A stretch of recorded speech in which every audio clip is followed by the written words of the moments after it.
Historians once viewed Genghis Khan as merely a destructive conqueror, but modern research reveals he created sophisticated administration systems that connected civilizations. You will discover how his meritocratic governance and trade networks revolutionized Eurasia. Separating fact from legend about his military campaigns and legal codes, we examine his consolidation of Chinese territories, the succession planning that maintained his empire, and why his genetic legacy affects millions today. The Mongolian plateau of the 12th century presented a vast and challenging world for its nomadic inhabitants. This immense landscape of rolling steppes, rugged mountains, and arid deserts experienced extreme continental weather. Bitterly cold winters with heavy snow gave way to short, hot summers. Survival in this environment demanded constant movement. The nomadic tribes followed a precise seasonal cycle, migrating with their herds of sheep, goats, and horses between winter and summer pastures across the open grasslands. Their entire society was built around mobility and the horse. From a very young age, virtually every individual, male and female, learned to ride. Expert horsemanship was not merely a skill for travel. It was fundamental to their economy, their culture, and their military tactics. Life on the steppe was a perpetual competition for scarce resources, particularly fresh pasture and water. This constant state of rivalry owned a society where military proficiency was a basic requirement for survival. Raids for livestock and territory between rival tribes and confederations were a common feature of life. Social organization was clan-based, structured in a hierarchy from families to clans and larger tribes. Loyalty was directed first to one's immediate kin and chieftain. Research has shown that these tribes could mobilize their entire male population for warfare almost instantly, transforming from herders into a highly effective cavalry force. Their mastery of the composite bow from horseback gave them a decisive advantage. This harsh world of the nomad, with its emphasis on strength, skill, and tribal allegiance, created the perfect conditions for the rise of a unifying leader. Yet this very culture of martial prowess and tribal loyalty would soon be tested by a political reality far more volatile than any external threat. Before Genghis Khan's rise, the Mongolian plateau was a fractured world of incessant conflict. Major tribes, including the powerful Karaits, the formidable Merkits, and the long-standing rivals, the Tatars, were locked in a brutal struggle for dominance. This was not a landscape of stable states, but a volatile arena of shifting loyalties and deep-seated vendettas. Alliances formed for a single campaign only to shatter into new enmities, fueled by generations of blood feuds that made lasting peace an impossibility. The political fragmentation created a self-perpetuating cycle of violence. One tribal confederation would gain a temporary upper hand, only to be torn apart from within or crushed by a coalition of its rivals. Historical accounts describe this period as defined by steppe anarchy, where no single authority could impose order. Research has shown that these internal divisions critically weakened the collective strength of the Mongolian peoples. This chronic instability did not go unnoticed by external powers. The sophisticated Jin dynasty to the south expertly exploited this internal discord. For decades, the Jin employed a strategy of using barbarians to control barbarians, playing one tribe against another to prevent the emergence of a unified nomadic threat. They provided support to certain groups, like the Tatars, to keep their neighbors divided and weak. This manipulation ensured the steppe remained a fragmented, manageable frontier for the Jin, a calculated policy that would ultimately backfire with the arrival of a unifying figure.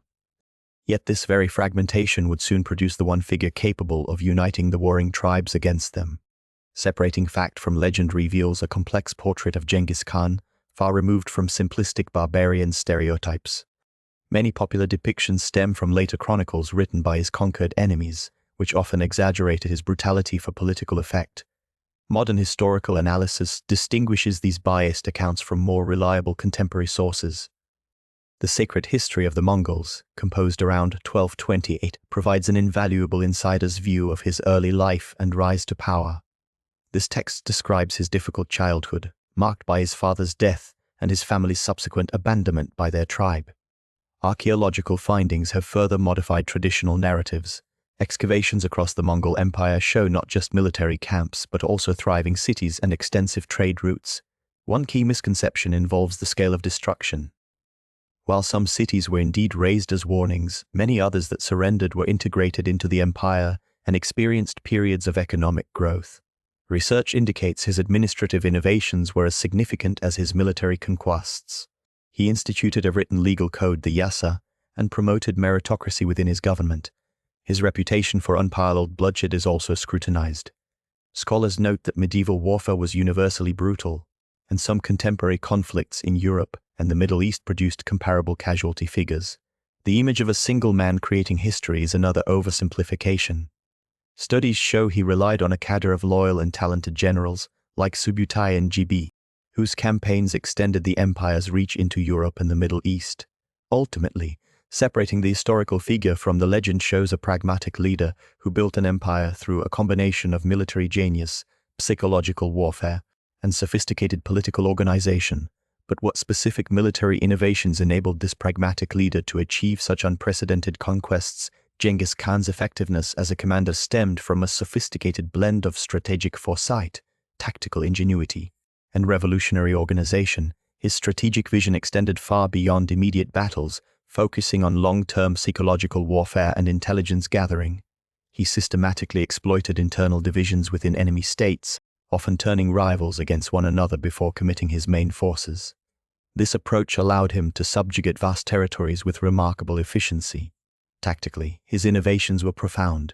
He perfected the feigned retreat, a maneuver where his highly mobile cavalry units would lure enemy formations into pursuing them, only to be enveloped by waiting Mongol reserves. His armies mastered coordinated movement across hundreds of miles, communicating with signal flags and a relay system of riders. This created an operational tempo that opponents could not match, giving the Mongols the appearance of being everywhere at once. Organizationally, Genghis Khan transformed tribal loyalties into a disciplined, merit-based military structure. He broke up old clan units and integrated warriors into a decimal system of tens, hundreds, thousands, and 10,000s known as tumens. Promotion was based on ability and loyalty, not noble birth. This system created a professional, cohesive army loyal directly to him. Furthermore, he established the Yasa, a legal code that imposed strict discipline and standardized logistics, ensuring his forces were consistently supplied and ready for campaign. These methods were so robust that they remained effective for generations, underpinning the expansion of the empire long after his death in 1227. These military innovations consequently created the stable foundation necessary for a vast imperial network to flourish. Genghis Khan's empire represents a pivotal moment in world history by creating unprecedented connections between distant civilizations. For the first time, stable trade and communication routes linked Europe, the Middle East, and East Asia. This network, later known as the Pax Mongolica, enabled the direct flow of goods, technologies, and ideas across thousands of miles. A Venetian merchant, Marco Polo, famously traveled these very routes to reach the court of Kublai Khan. This connectivity initiated a new phase of global awareness, setting the stage for the later age of exploration. The long-term consequences of Mongol rule were profound and multifaceted. The empire's administrative practices, such as census-taking and a structured courier system, were adopted by subsequent powers like Muscovy and the Ming dynasty. Research has shown that the transfer of technologies, including gunpowder and printing, accelerated significantly across Eurasia during this period. Some scholars argue this facilitated the European Renaissance, while others point to the devastating demographic decline in certain conquered regions. The empire's collapse ultimately reshaped the political landscape of Asia for centuries. Genghis Khan's achievement reveals key aspects of leadership and empire building. His success was rooted in a meritocratic system that promoted loyalty and talent over noble birth. He integrated diverse peoples into his military and administration, creating a cohesive force from a confederation of tribes. This model demonstrated how cultural pragmatism and strategic tolerance could sustain a vast, multi-ethnic domain. His legacy, therefore, is not merely one of conquest, but of forging lasting intercontinental links that irrevocably altered the course of world development. Near the winding Onon River, around the year 1162, a boy named Temujin entered the world.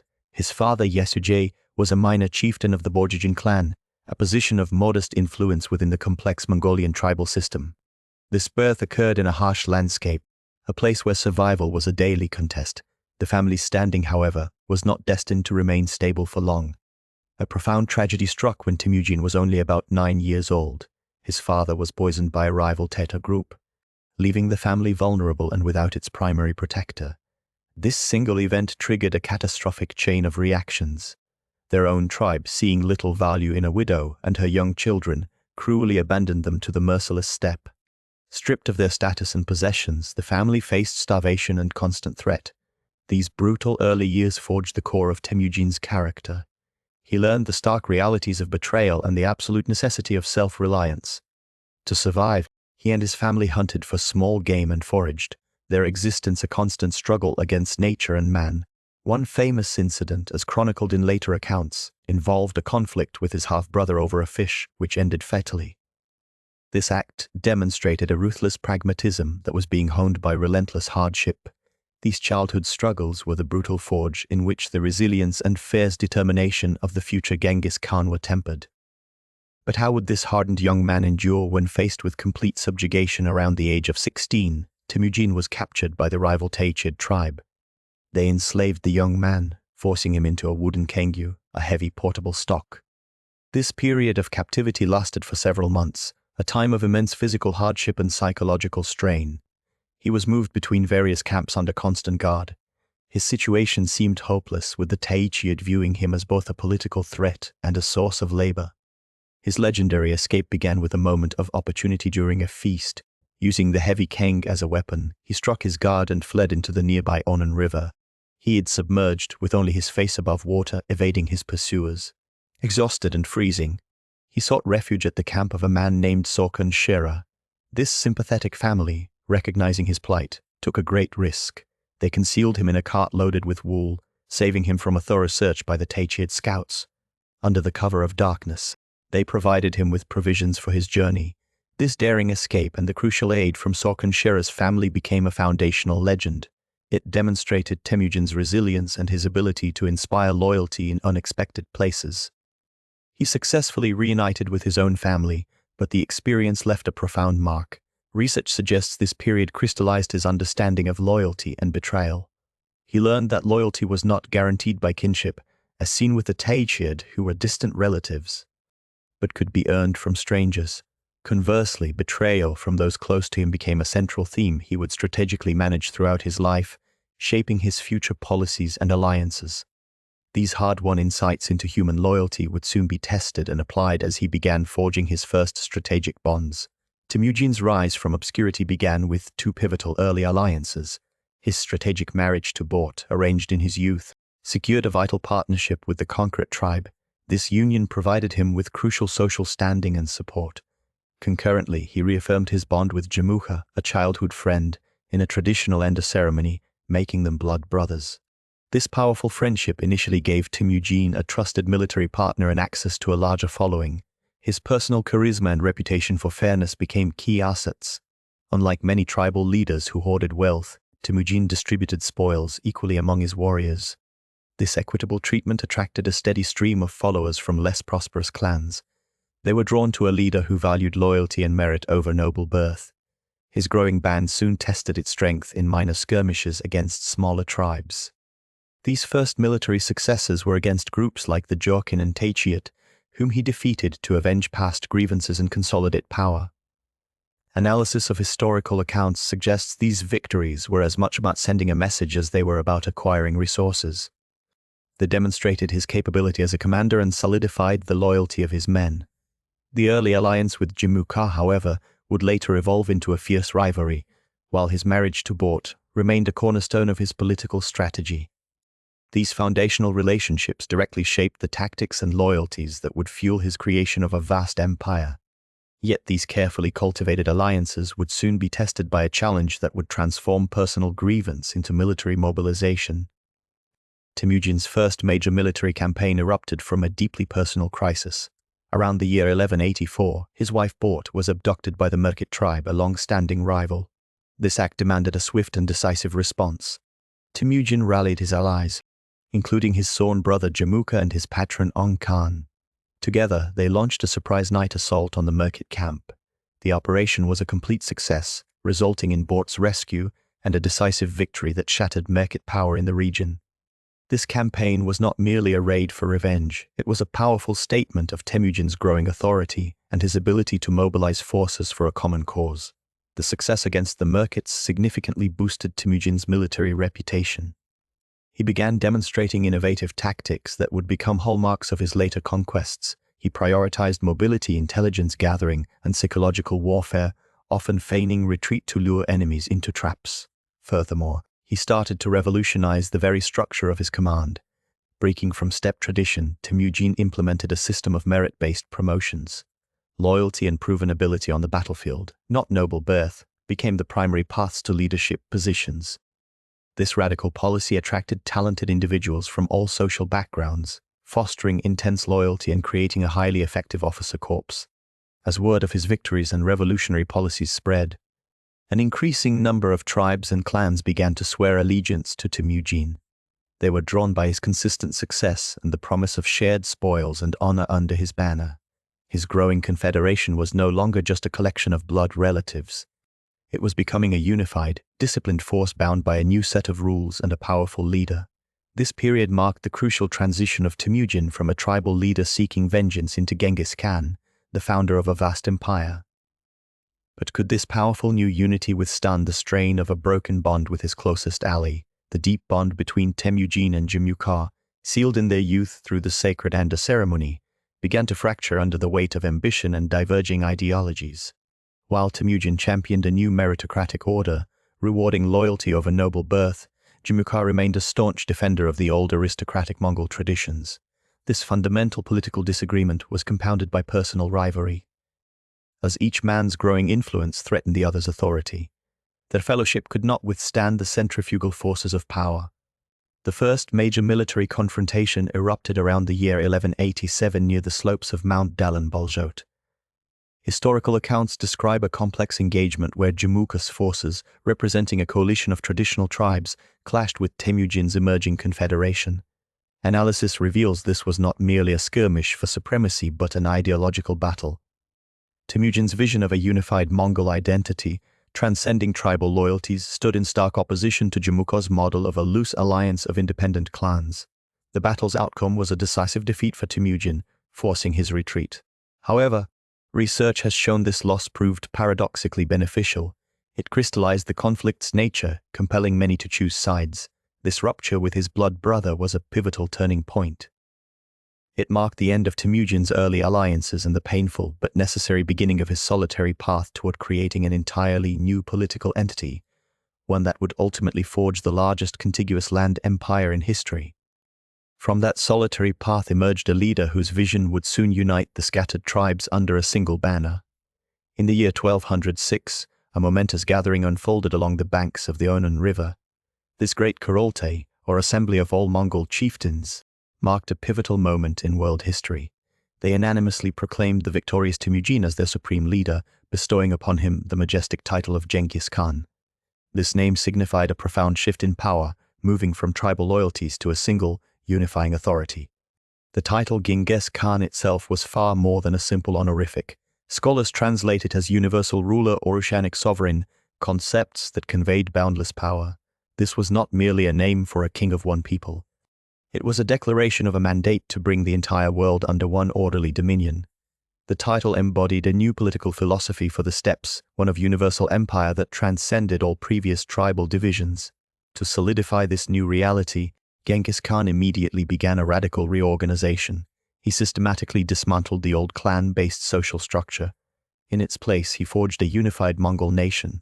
Loyal followers were appointed to command new military units of precisely 1,000 men, breaking ancient blood ties. This created a powerful, centralized army loyal only to the Khan himself. Furthermore, he established a new legal and administrative foundation. The famed Yasa Code of Laws was introduced to govern every aspect of life, from military discipline to hunting protocols. A sophisticated courier system, the Yam, was created to connect the vast territories. These structures formed the essential backbone of what would rapidly become the largest contiguous land empire in human history, all originating from that single proclamation. But the true genius of his consolidation would soon reveal itself through another transformative innovation, one that would forge his disparate forces into an unstoppable instrument of conquest. Genghis Khan implemented a revolutionary military structure centered on a decimal organization system. His armies were systematically divided into units of 10, 100, 1,000, and 10,000 soldiers. This clear chain of command replaced the older, less reliable tribal formations that had previously dominated the steppes. Loyalty was now directed toward the Khan and the state, not to individual chieftains. This fundamental shift created a more cohesive and disciplined fighting force, which was essential for large-scale campaigns. A key feature of this system was its merit-based promotion structure. Commanders were appointed and advanced based on demonstrated skill and loyalty, not noble birth. A warrior who showed exceptional courage or tactical acumen could rise to lead a unit of 1,000, regardless of his social origins. This policy ensured that the most capable individuals occupied leadership roles.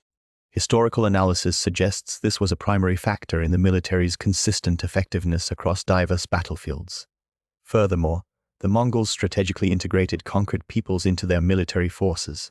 After a successful campaign, they would often conscript artisans for their siege workshops and incorporate able-bodied soldiers into their own units. This practice continuously replenished their manpower and introduced new military technologies and techniques. Scholars note that this pragmatic approach allowed the Mongol army to grow and adapt, transforming from a purely nomadic force into a complex military machine capable of besieging fortified cities across continents.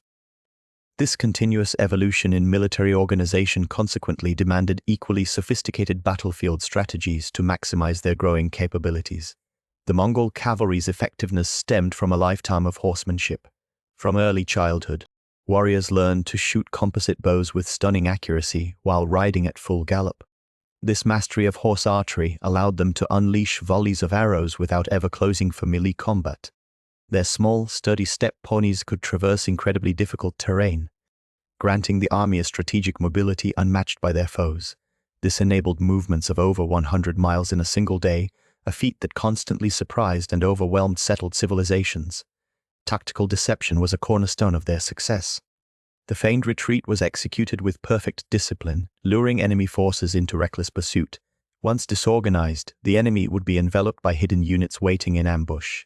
This classic double envelopment, or horns tactic, transformed a feigned defeat into a devastating slaughter. Researchers note these maneuvers required exceptional communication and control, achieved through a system of flags and signals. This incredible mobility was sustained by a sophisticated logistical system. Each rider maintained a string of several horses, rotating them to prevent exhaustion. The army traveled with massive herds of spare horses and livestock, which served as a moving supply depot. They carried dried meat and curds, requiring minimal preparation. Furthermore, analysis of their campaigns reveal a meticulous use of seasonal grazing lands to feed their animals, allowing them to operate for years across thousands of miles, from the plains of Hungary to the mountains of Persia. While this logistical mastery enabled their physical movement across continents, their strategic success required another crucial element, an unparalleled understanding of the lands and peoples they encountered. Genghis Khan's success relied heavily on a sophisticated intelligence network that stretched across continents. Long before military campaigns began, his agents gathered detailed information. Merchants, traveling along established trade routes, served as his eyes and ears. They reported on the political stability, economic conditions, and military strength of distant lands. Simultaneously, a dedicated corps of spies infiltrated enemy territories, mapping terrain and identifying internal divisions. This constant flow of information allowed the Mongol armies to strike with precision and exploit weaknesses. When the Mongols encountered fortified cities, they demonstrated remarkable adaptability in siege warfare. Initially lacking expertise, they systematically incorporated technology from conquered civilizations. After campaigns in Central Asia in the early 13th century, they captured Chinese and Muslim engineers. These experts were integrated into the army and compelled to teach their skills. The Mongols soon mastered the construction and use of trebuchets, portable towers, and battering rams. They even developed tactics like diverting rivers to flood out stubborn defenders. This pragmatic approach extended to military personnel. The Mongols showed a consistent willingness to recruit and promote foreign experts who possessed valuable knowledge. Talented commanders and skilled artisans from subjugated peoples were offered positions within the Mongol military structure. This policy of incorporation allowed the empire to continuously evolve its tactics and technology. By valuing ability over origin, they created a dynamic and ever-improving military machine that could overcome any obstacle. But how would this adaptable military machine fare in its first major test beyond the Mongolian plateau? In 1209, Genghis Khan launched his first major campaign beyond the Mongolian plateau against the Tangut kingdom of Western Zhou. His forces swiftly besieged the capital, Zhongsing, employing classic Mongol siege tactics. They diverted the Yellow River, attempting to flood the city walls, a move that demonstrated their adaptability. The siege stretched for months, creating immense tension within the fortified city. While his army maintained pressure, Genghis Khan also engaged in shrewd negotiation. He offered terms that would spare the city from total destruction in exchange for submission. Historical analysis suggests this combination of relentless military force and pragmatic diplomacy was a hallmark of his expansion strategy. Controlling Western Xia was critically important. It provided a wealthy agricultural base and secured the Mongol southern flank before future campaigns against the more powerful Jin dynasty. Western Xia pledged loyalty and agreed to provide troops and tribute to the Mongol war machine. Western Xia pledged loyalty and agreed to provide troops and tribute to the Mongol war machine. This first major victory proved the effectiveness of the Mongol military system outside the steppe. It gave Genghis Khan crucial resources and a strategic platform, setting a direct precedent for his subsequent, even larger, conquests across Asia. Yet this hard-won submission was merely a prelude to a far greater challenge that would test the Mongol war machine against one of the world's most formidable empires. In 1211, Genghis Khan turned his formidable army southward. His target was the powerful Jin dynasty, a sophisticated empire ruling northern China. This conflict would become one of his most ambitious and brutal campaigns. The Mongols crossed the Gobi Desert, a feat many considered impossible for a large force. They sought to shatter the dynasty that had long dominated the steppe peoples. The first major confrontation occurred at a strategic pass known as Badger Mouth. Here the Jin had assembled a massive army, perhaps numbering in the hundreds of thousands, to block the Mongol advance. Historical accounts describe a fierce and complex battle. Genghis Khan's forces used their signature tactics of feigned retreats and swift cavalry maneuvers. They ultimately shattered the Jin defensive lines, inflicting catastrophic losses. This victory opened the floodgates into the Jin heartland. Following this triumph, the Mongol war machine initiated a systematic campaign of destruction. They methodically targeted the Jin dynasty's extensive network of fortifications and wealthy cities. One by one, these strongholds fell, unable to withstand the Mongols' relentless siege warfare and psychological terror.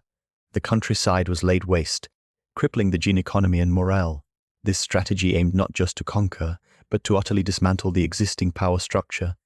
The campaign's climax came with the siege of Zhengdu, the magnificent Jin capital, modern-day Beijing. The city endured a prolonged and devastating blockade starting in 1214. Cut off from supplies and hope, the great city finally capitulated in 1215. Mongol troops entered Zhengdu, and the once glorious capital was subjected to pillaging and fire. The fall of this symbolic center marked the effective end of the Jin dynasty's power, though remnants resisted for nearly 2 more decades. Genghis Khan had broken one of Asia's greatest empires. Having shattered the Jin dynasty's power, Genghis Khan now faced the complex task of governing these vast new territories. Following his military victories, Genghis Khan implemented a sophisticated system for administering the conquered Chinese territories. He adopted a pragmatic approach to governance, retaining many existing Chinese bureaucratic structures to ensure stability and continuity. Research has shown that numerous Chinese officials were kept in their administrative posts, though ultimate authority rested with Mongol overseers. This strategy effectively utilized local expertise while securing Mongol political control over the populous regions. The Mongols established a dual administrative system, placing a Mongol commissioner or daruachi alongside Chinese officials in key districts. These commissioners supervised tax collection and maintained military security. Historical analysis reveals this system allowed for efficient resource extraction while preventing the concentration of local power. The Mongols also conducted systematic censuses, which facilitated the imposition of a uniform tax structure across northern China. Control over northern China's fertile agricultural lands provided immense economic benefits. The region's productive farms became a primary source of grain for the expanding Mongol Empire. Furthermore, the Mongols revitalized and controlled the northern segments of the Silk Road, which now passed securely through their territory. This generated substantial revenue from trade tariffs and stimulated commercial exchange across Eurasia. One chronicler wrote, "The wealth of the north flowed steadily into the Mongol treasury, highlighting the strategic importance of these rich lands for funding further imperial expansion." Yet this very economic success would soon be tested by a diplomatic crisis that erupted between the Mongols and a neighboring empire. In the early 13th century, a single diplomatic catastrophe shattered the fragile peace between 2 colossal powers. Genghis Khan, having unified the Mongol tribes, sought to establish prosperous trade relations with the powerful Khwarezmian Empire. He dispatched a grand caravan of 450 merchants to the city of Otrar. However, the local governor, Inalchok, accused them of espionage and ordered their execution. This massacre of the trade mission in the year 1218 was a point of no return. Genghis Khan, a ruler who valued loyalty and protocol above all, was enraged. He first sent a formal delegation to Shah Muhammad, demanding justice and the surrender of the governor. The Shah responded with a grave insult, executing one Mongol ambassador and humiliating the others by burning their beards. This act was a direct and unforgivable declaration of war in the Stek tradition. The geopolitical landscape of Central Asia was tense, with the Shah's empire appearing invincible, yet internally fractured by rivalries. Despite the immense logistical challenge, Genghis Khan decided on a full-scale punitive campaign. In the year 1219, he mobilized his entire force, estimated at 100 to 150,000 warriors. He left a small contingent to guard the homeland and personally led the main army across the formidable Tian Shan mountains. This was not merely a raid for plunder. It was a calculated, total war of annihilation against an empire that had profoundly miscalculated Mongol resolve and power. But what awaited them beyond those mountains would test their resolve in ways they could not yet imagine. The siege of Otrar began in late 1218, a grim response to the execution of Mongol envoys. Governor Inalchok, who had ordered the massacre, directed the city's desperate defense for 5 months. When the walls were finally breached after bitter fighting, he retreated to the citadel with his remaining soldiers. His last stand lasted another month. Contemporary chronicler Ibn al-Athar recorded the city's final brutal hours. The governor was eventually captured alive, a significant prize for the Mongols who sought retribution for the diplomatic insult. From Otrar, Genghis Khan's armies systematically reduced the Khwarezmian fortresses. One force, led by his sons Chagatai and Ojidai, besieged and captured the city of Gurganj. Another, under the masterful command of Subutai, swept through the northern defenses. These campaigns demonstrated the Mongols' relentless siegecraft and psychological warfare. Cities that surrendered could expect mercy, while those that resisted faced near total destruction. This strategy efficiently dismantled the Shah's military strongholds across his empire. The culmination was the fall of the magnificent capital, Samarkand, in 1220. Despite its formidable walls and a large garrison that included war elephants, the city fell within days. Historical analysis suggests internal betrayal by the Turkic defenders played a crucial role in the swift collapse. The scholar al-Nasawi, an eyewitness, wrote of the populace being driven from the city like sheep as the Mongols commenced a systematic plunder. The once glorious capital was left subjugated, its treasures and artisans dispersed across the growing Mongol empire, marking a decisive end to Khwarezmian power.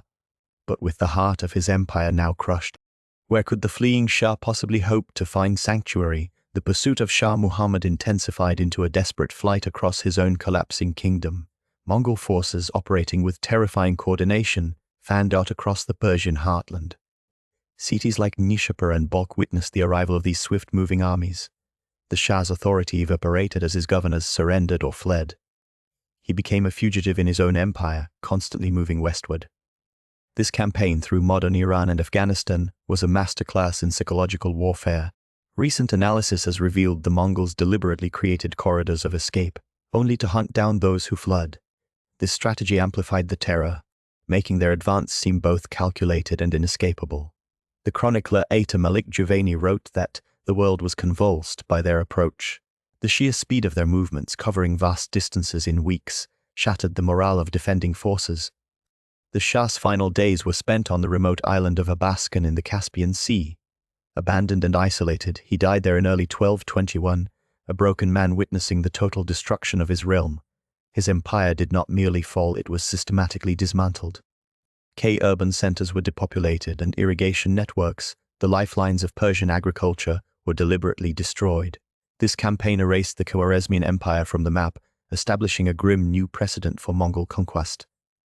Genghis Khan established the Yasa legal code in the early 13th century to govern his expanding empire. This comprehensive system was developed under his direct supervision, drawing from his personal decrees and traditional Mongol customs. The code was rigorously implemented across diverse conquered territories, with appointed judges ensuring its enforcement. Its creation represented a deliberate move to impose a unified legal structure over the vast and varied populations under Mongol control. Key provisions of the Yasa were meticulously detailed. Military discipline was exceptionally strict, with desertion or theft from fellow soldiers punishable by death. This fostered unparalleled loyalty and coordination within the armies. For trade, the code guaranteed security for merchants and established standardized rules for commerce, which greatly facilitated travel and economic exchange along the Silk Road.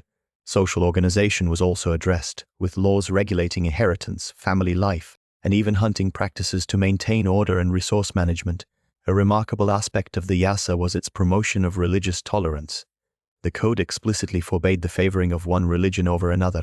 This policy allowed Buddhists, Muslims, Christians, and others to practice their faith freely, which analysis has shown helped prevent rebellions based on religious differences. Furthermore, the system encouraged a form of meritocracy. Positions of authority, particularly in the military, were often awarded based on demonstrated skill and loyalty rather than solely on noble birth. This approach incentivized talent from all corners of the empire. The Yasa's role in unification was profound. By providing a common set of laws that applied to everyone, from the lowest soldier to the highest commander, it created a shared legal identity. Researchers note that this framework helped integrate countless ethnic groups and former rivals into a single functional imperial administration. While its exact text is lost to history, studies of later records reveal that the Yasa's principles of order, tolerance, and merit were fundamental to building and maintaining the largest contiguous land empire in history.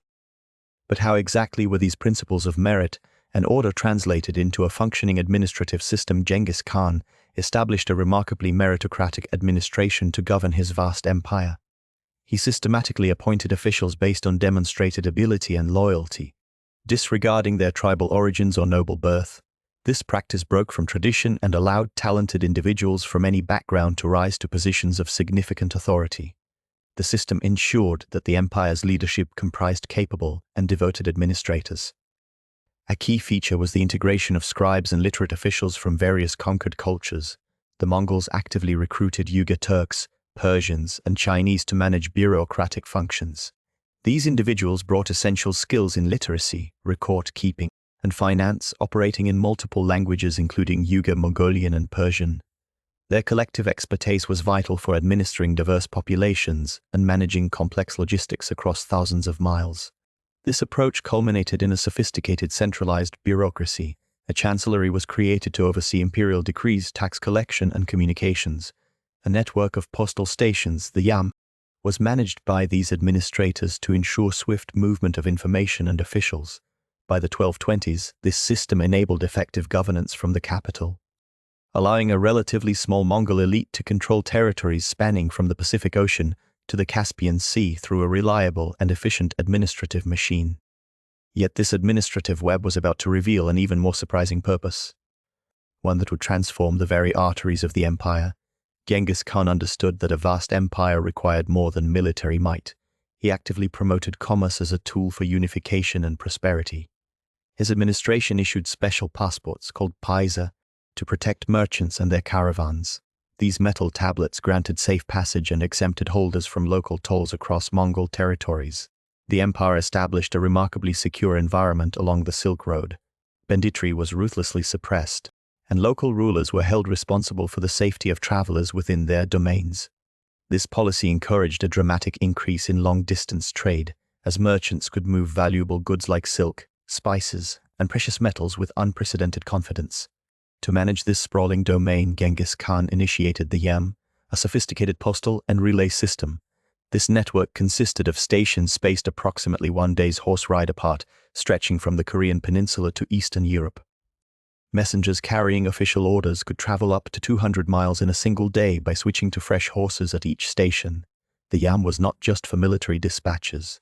It also transported officials, intelligence reports, and even facilitated the movement of high-priority trade items. This system effectively shrank the immense empire, allowing information and people to move at speeds that would not be surpassed for centuries. The economic benefits of this interconnected network were profound. The secure flow of goods stimulated markets from China to the Mediterranean. Cities along these routes, such as Samarkand and Bukhara, flourished as major commercial hubs. The increased contact led to a significant exchange of not only products, but also technologies, ideas, and cultural practices. Scholars, artisans, and diplomats followed the merchant caravans, creating a level of cross-cultural connectivity across Eurasia that was unprecedented. This economic integration, fostered by Mongol policies, created a period of intensified global exchange long before the age of European exploration. Yet this era of unprecedented global exchange was suddenly interrupted by the urgent demands of unfinished military campaigns. Genghis Khan returned to wage a final campaign against the Western Shia in 1226. This renewed military action was driven by a critical strategic necessity. The Tangut kingdom had previously submitted but then refused to provide troops for his war against the Khwarezmian Empire. This act of defiance could not be left unpunished. Allowing such rebellion would signal weakness and potentially unravel the loyalty of other conquered peoples across the vast Mongol Empire. Historical analysis reveals the campaign was marked by the Great Khan's rapidly declining health. He was now in his mid-60s, and the physical toll of a lifetime of warfare was evident. Some accounts suggest he suffered a fall from his horse, while others point to a lingering illness. Despite his condition, he remained actively involved in directing the siege operations, demonstrating his unwavering commitment to the campaign's objective. The complete subjugation of the Western Xia was of paramount strategic importance. It was not merely about revenge. Controlling this region secured the Mongol Empire's vulnerable southern flank and solidified control over the Eastern Silk Road. As one chronicler noted, he sought to leave no threat at his back.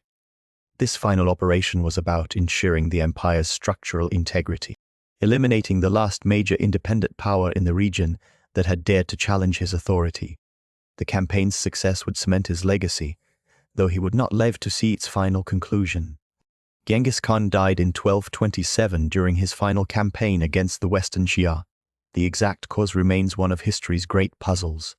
Some accounts describe a sudden fall from his horse during a hunt, resulting in grave internal injuries. Other chronicles suggest a prolonged fever, possibly typhoid or plague, which slowly overcame him. A third, more dramatic interpretation claims he succumbed to a wound from an enemy arrow in his final battle. Historians still debate which version holds the truth, as primary sources from the period offer conflicting narratives. Following his death, the Mongols enacted a profound and secretive burial tradition. His body was transported to the sacred homeland of Mongolia. To ensure the tomb's location remained an eternal secret, the funeral procession killed every person they encountered along the route. Once the burial in an unmarked grave was complete, the soldiers who performed the interment were themselves executed. This drastic measure effectively erased all geographical witnesses, plunging the precise location of his final resting place into a mystery that endures to this day. The empire then entered a formal period of mourning. Funeral ceremonies were conducted with immense solemnity, reflecting his status as the universal ruler. Across the vast territories, from the steppes to conquered cities, subjects were expected to honor his passing. This period of grief unified the empire in a shared, solemn tribute, solidifying his legacy even in death. Subsequent searches for his tomb, employing modern technology, have yielded no definitive results, leaving the secret of Genghis Khan's burial as intact as his loyal followers intended. Yet even as his physical remains eluded discovery, the strategic foresight of his final years would prove equally consequential for the empire's future. Genghis Khan recognized that his empire's survival depended on a clear succession plan. Before his death in 1227, he meticulously arranged the transfer of power.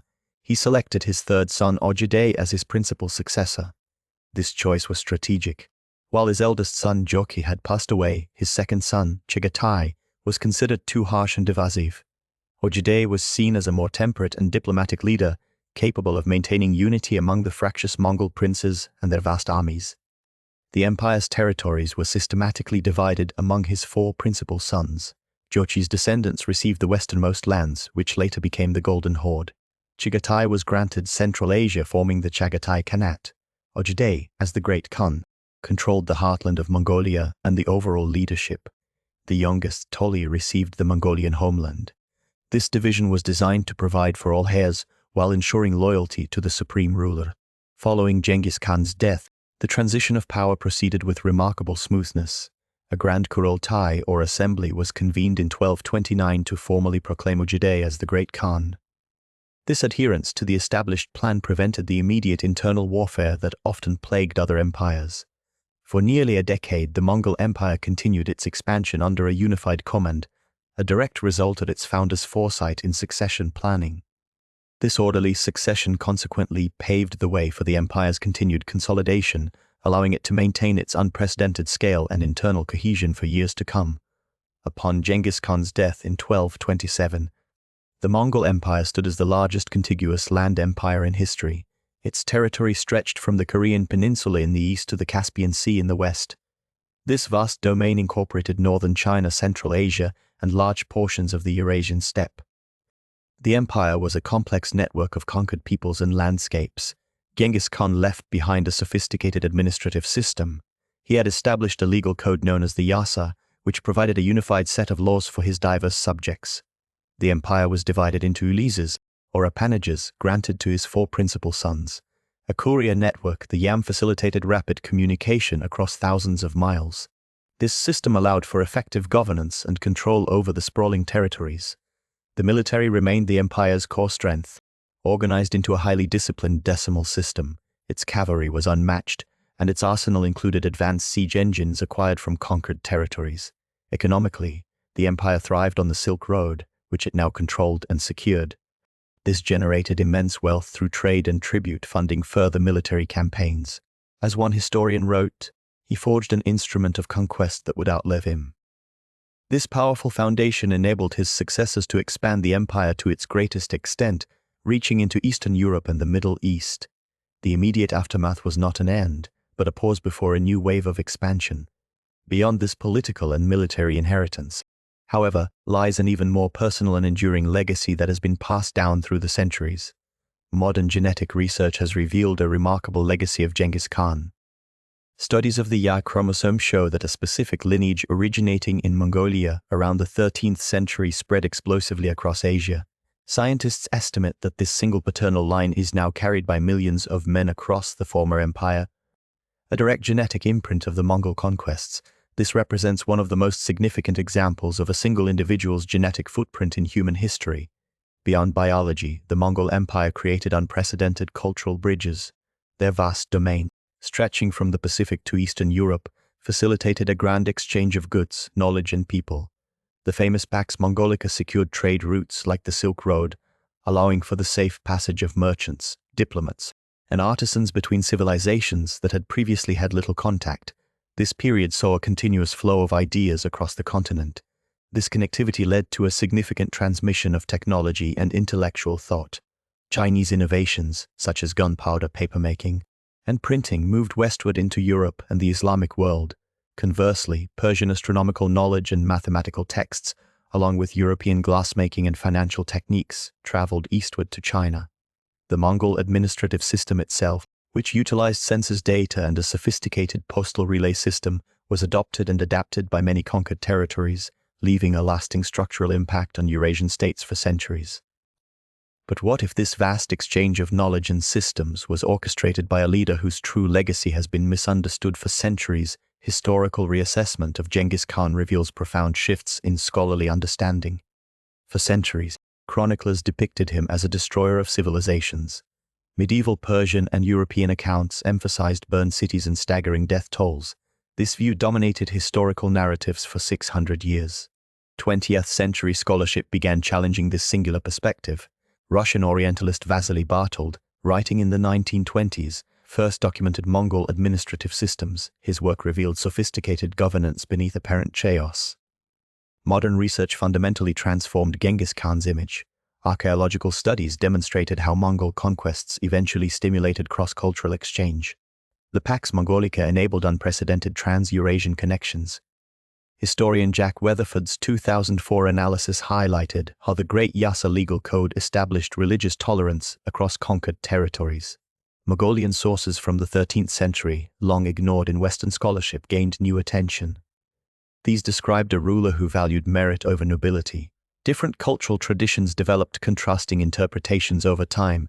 In China's Yuan dynasty historiography, he appeared as a legitimate emperor. Persian chronicles portrayed him as divine punishment. Soviet-era Mongolian scholarship balanced nationalist pride with Marxist critique. Contemporary Kazakhstan and Uzbekistan maintain complex, often positive remembrances. This multiplicity demonstrates how historical figures transform through cultural lenses. Genghis Khan remains compelling precisely because he embodies these contradictions. He represents both terrifying destruction and astonishing state-building. His empire connected East and West for the first time since Rome. Modern genetic studies tracing his lineage capture public imagination. The ongoing discovery of new sources ensures his story continues evolving. Historians now approach him not as monster or hero, but as a transformative figure whose complete impact we are still uncovering. Yet this emerging picture raises a crucial question about the very sources that have shaped our understanding for centuries. Our journey into the world of Genghis Khan comes to an end. From the fragmented political landscape of the world of nomadic tribes, a leader emerged through birth and childhood struggles, even enduring years of captivity and escape. He built early alliances, launched first major military campaigns, and eventually broke with Jamukha before his proclamation as Genghis Khan. His revolutionary army structure, employing cavalry tactics and mobility alongside intelligence and adaptation, enabled campaigns against Western Xia and the Jin dynasty, consolidating Chinese territories. A diplomatic incident led to war marked by the siege of Otrar and Samarkand, and his pursuit across Persia. The Yasa legal code and a meritocratic administration system fostered trade and communication networks. After final military operations and facing a death and burial mystery, his succession planning ensured the immediate aftermath of his rule. His cultural and genetic legacy, alongside a historical reassessment separating fact from legend, continues to inform our understanding of his military genius and enduring historical significance. Subscribe to our channel to not miss new episodes. See you soon.